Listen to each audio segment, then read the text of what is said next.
इकाई 6 है कोशिका से अंगतंत्र तक।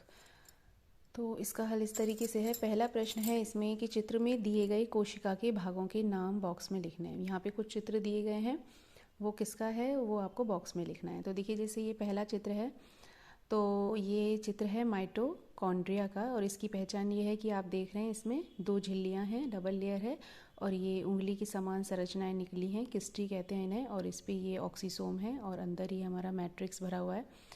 तो ये माइटोकॉन्ड्रिया है जिसको कोशिका की ऊर्जा का पावर हाउस कहते हैं, क्योंकि ये श्वसन में भाग लेता है और बहुत सारी ऊर्जा जो है इसमें संचित होती है। तो इस तरीके से ये कोशिका का पावर हाउस यानी कि माइटोकॉन्ड्रिया है। दूसरा है कोशिका भित्ति। ये आपको दिखी हुई है, ये पादप कोशिका में होती है। कोशिका भित्ति सेलुलोज की बनी होती है, और कोशिका भित्ति जो होती है वो कोशिका की सुरक्षा के लिए होती है। तो ये चित्र आप पहचान सकते हैं, ये कोशिका भित्ति का है।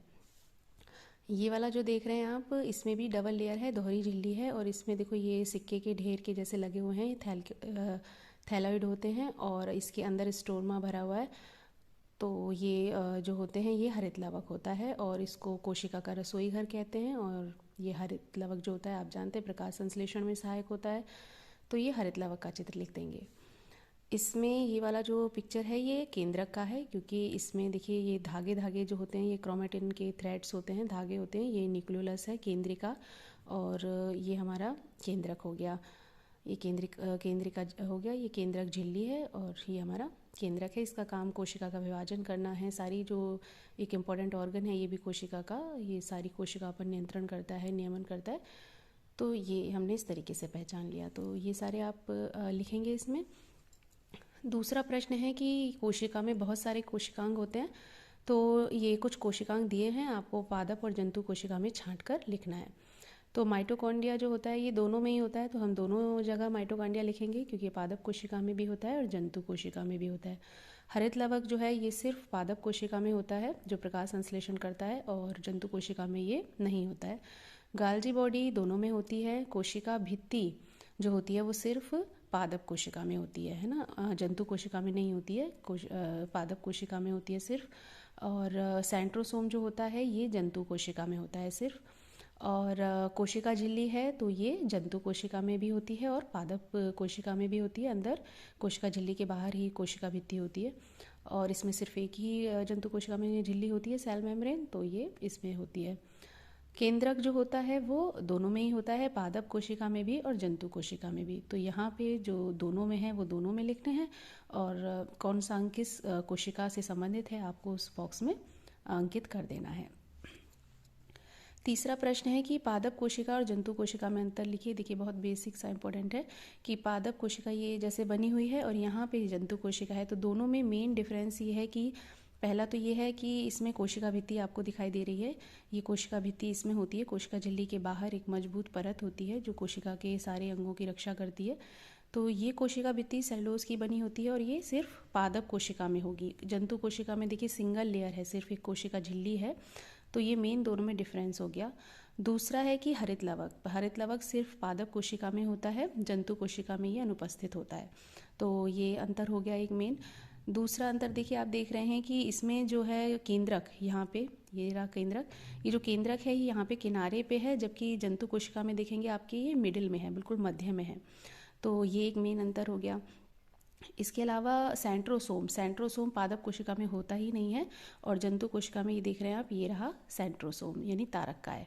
तो ये जो कोशिका विभाजन में हेल्प करता है, तो ये सिर्फ जंतु कोशिका में होता है, इसमें नहीं होता है।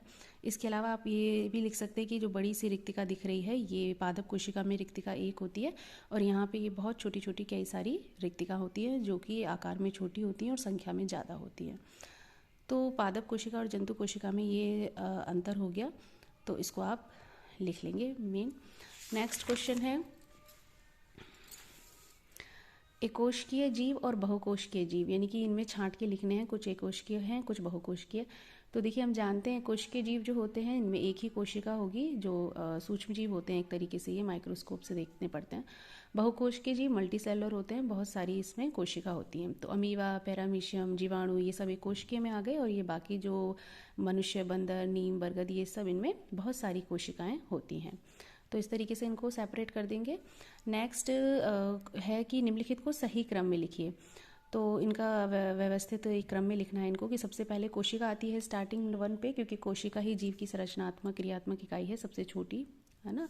उसके बाद कोशिकाओं का समूह मिलके जो है ऊतक बना देता है, और ऊतक से हमारा अंग बनता है, और अंग से अंगतंत्र, और अंगतंत्र से हमारे शरीर का निर्माण होता है। ठीक है, तो इस तरीके से ये क्रम हो गया कि ईंट हो गई, ये ईंट का समूह हो गया, ये ईंट के समूह ने मिलके समझिए कि दीवार बना दी, दीवारों ने कमरा बनाया, और कमरे से मकान।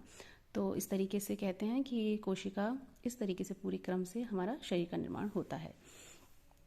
नेक्स्ट है कि यहाँ पे जीव में सभी कोशिकाओं की आकृति एक जैसी नहीं होती है। बिल्कुल सही बात है, सारी कोशिकाएं जो होती हैं वो अलग अलग होती हैं। तो देखिए यहाँ पे कुछ जीव दिए हैं, उनकी बस कोशिका की आकृति आपको लिखनी है। ये अमीबा दिख रहा है, तो अमीबा जो होता है वो किस शेप का होता है, आप देख रहे हैं कि ये अनियमित है, इरेगुलर शेप है, इसकी कोई शेप होती ही नहीं है, अनियमित आकार हो गया। ये आपको दिख रहा है सर्कुलर है, बिल्कुल गोलाकार आकृति है, इसकी तर्कुरूपी है, इस तरीके से आकृति है। तो आपको आकृति को मेंशन करना है बॉक्स में। नेक्स्ट है कि मैचिंग है। माइटोकॉन्ड्रिया, माइटोकॉन्ड्रिया आप जानते हैं कि ऊर्जा का कोशिका का पावर हाउस है ऊर्जा का, तो ऊर्जा उत्पन्न करना इसका काम है। केंद्रक का काम है कोशिका के समस्त कार्यों पर नियंत्रण रखना। राइबोसोम का काम प्रोटीन संश्लेषण, रिक्तिका जो है वो जल और खनिज पदार्थों का संचय करती है, और हरित लवक प्रकाश संश्लेषण करता है। तो इस तरीके से हम इसको मैचिंग कर देंगे। नेक्स्ट है कि विभाजन क्षमता के आधार पर पादप ऊतकों को 2 भागों में वर्गीकृत करना है। तो ये पादप ऊतक कितने तरह के होते हैं विभाजन के आधार पर, एक प्रविभाजी ऊतक होता है और एक हमारा स्थायी ऊतक होता है। मतलब स्थायी ऊतक जो सरल और जटिल ऊतक आते हैं इसमें, ये हो गया, और एक ही हमारा प्रविभाजी ऊतक हो गया। इसमें है नेक्स्ट कि पौधे के रेखांकित भाग में पाए जाने वाले ऊतक। देखिए यहाँ पे एक प्लांट है, उसको हमको इसमें कौन कौन से जो है प्लांट टिश्यू होते हैं, पादप ऊतक होते हैं, तो वो उसको आपको रेखांकित भाग में लिखना है। जैसे कि बिल्कुल इसके ऊपर देखो तने पे ये ऊपर सीड्स भाग में है, तो यहाँ पे सीड्स विभाज्योतक होता है एपिकल वाला। और यहाँ पे जो है देखिए तने के लेटरल साइड में, यानी कि पार्श्व साइड में होगा, जिससे कि तना मोटाई में वृद्धि करेगा। तो इसमें ये पार्श्व विभाज्योतक हो गया लेटरल। और ये जो नीचे दिखाया है आपको, जो ये हमारा स्टेम है, उसी के आप नोड इंटरनोड पे जो मतलब टहनियाँ निकलती रहती हैं, शाखाएं निकलती हैं, उसके बिल्कुल टिप पे अंतर्वेशी विभाज्योतक होता है, जिसको हम इंटरकैलरी मेरिस्टेम कह सकते हैं। तो ये हमारे विभाज्योतक ऊतकों का वर्गीकरण हो गया प्लांट में। नेक्स्ट है जंतुओं में पाए जाने वाले विभिन्न ऊतकों के नाम दिए गए बॉक्स में लिखना है। तो जंतु ऊतक कितने तरीके का होता है वो लिखना है कि पहला एपिथेलियम ऊतक होता है जो बाहरी आवरण बनाता है, मतलब संयोजी ऊतक हो गया जो अंगों को जोड़ते हैं, और फिर पेशी ऊतक हो गया जो पेशी कोशिकाओं से बनता है, तंत्रिका ऊतक हो गया तंत्रिका कोशिका से बनता है। तो ये जंतु ऊतक के टाइप्स हो गए। नेक्स्ट है राधा के पिता पिछले माह से अस्वस्थ महसूस कर रहे थे, डॉक्टर के पास इलाज के लिए गए, तो डॉक्टर ने उन्हें खाने के लिए कुछ दवा दी, इसके अलावा चीनी चावल और मिठाई खाने से मना कर दिया। तो राधा के पिता को कौन सा रोग होने की संभावना है? देखिए राधा के पिता को चूंकि चीनी चावल और मिठाई खाने के लिए मना किया गया है, तो संभावना है कि उनको इसमें मधुमेह रोग है, यानी कि शुगर की जो डिसीज़ होती है वो है, क्योंकि वो मिठाई चावल उसमें ये सब अवॉइड करते हैं। तो ये मधुमेह रोग हो गया।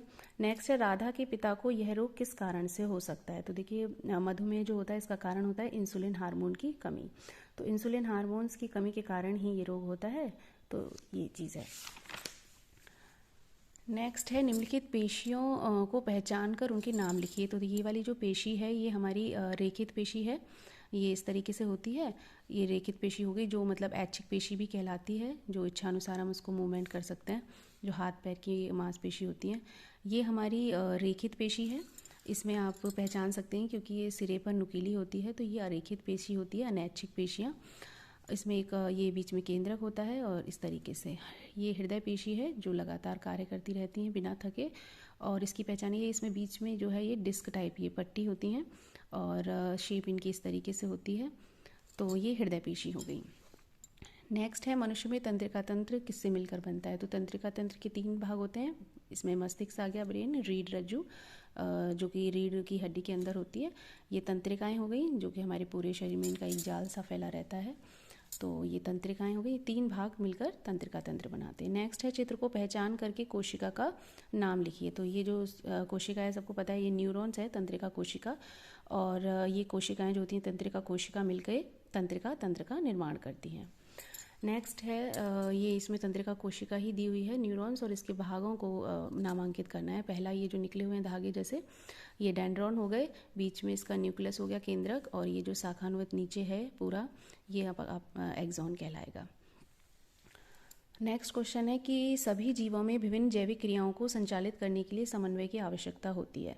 तो पहला कथन है कि मनुष्य में समन्वयन तंत्रिका तंत्र और हार्मोन्स के द्वारा होता है, और दूसरा है कि पौधे और जंतुओं में समन्वयन हार्मोन द्वारा होता है। तो देखिए, मनुष्य में समन्वयन तंत्रिका तंत्र और हार्मोन से होता है, ये बिल्कुल सही बात है। तंत्रिका तंत्र और हार्मोन दोनों मिलके कोऑर्डिनेशन करते हैं, और पौधों में तंत्रिका तंत्र होता नहीं है, लेकिन पौधे और जंतु दोनों में हार्मोन्स के द्वारा होता है, ये भी बात सही है। तो इसलिए इसमें दोनों ही कथन सही हैं। नेक्स्ट है दिए गए चित्र को पहचान करके हमको अंतःस्रावी ग्रंथियों के नाम लिखने हैं। तो ये एच शेप ग्लैंड है, तो ये थायराइड ग्लैंड हो गई, इसकी पहचान, ये गले में होती है थायराइड ग्लैंड, थायरोक्सिन हार्मोन्स निकलता है। ये देखिए किडनी है हमारी, तो ये किडनी के ऊपर जो ग्लैंड्स हैं ये अधिवृक्क ग्रंथि होती हैं, और इनसे एड्रेनलिन हार्मोन निकलता है। ये अंडाशय है जिसमें कि एग्स का निर्माण होता है। इसके अलावा ये हैं कुछ हार्मोन्स, ये किस ग्रंथि से निकलते हैं, वृद्धि हार्मोन्स है, तो ये पीयूष ग्रंथि से निकलता है जो मस्तिष्क में होती है। इंसुलिन हार्मोन अग्नाशय से निकलता है। एड्रेनलिन हार्मोन अधिवृक्क ग्रंथि से निकलता है। थायरोक्सिन हार्मोन जो होता है वो थायराइड ग्लैंड से निकलता है जो गले में होती है। और पैराथार्मोन हार्मोन जो कि ब्लड में हमारे कैल्शियम वगैरह की, कैल्शियम और फास्फोरस की मात्रा को कंट्रोल करता है, ये पैराथायराइड ग्लैंड से निकलता है। तो इस तरीके से आप इसको कर लीजिएगा। नेक्स्ट है राहुल ने गमले में गेंदे का पौधा लगाया, कुछ लंबाई में बढ़ने के बाद उसके तने का ऊपरी हिस्सा काट दिया। उसके दोस्त ने कारण पूछा तो राहुल ने बताया कि ऐसा करने से अनेक नई शाखाएं नीचे से निकलेंगी। नई शाखाओं के निकलने का कारण, देखिए नई शाखा के निकलने का कारण हो सकता है कि जो प्लांट होते हैं उनमें प्लांट टिश्यू होते हैं, यानी पादप ऊतक होते हैं जो कि प्रविभाजी ऊतक जिसको कहते हैं, तो वो शीर्ष भाग में भी होते हैं। तो ये कारण है कि ये ऊतक लगातार विभाजित होते रहते हैं, तो इसके कारण जो है पौधा वो वृद्धि करता है। देखिए इसके अलावा हार्मोन्स भी होते हैं पादप में कुछ, तो इसका आंसर अगर बच्चे पादप हार्मोन्स भी लिखते हैं तो इट्स ऑल्सो राइट। तो पादप हार्मोन्स और पादप ऊतक, इनकी वजह से नई शाखाओं का निर्माण होता है। तो ये हो गया।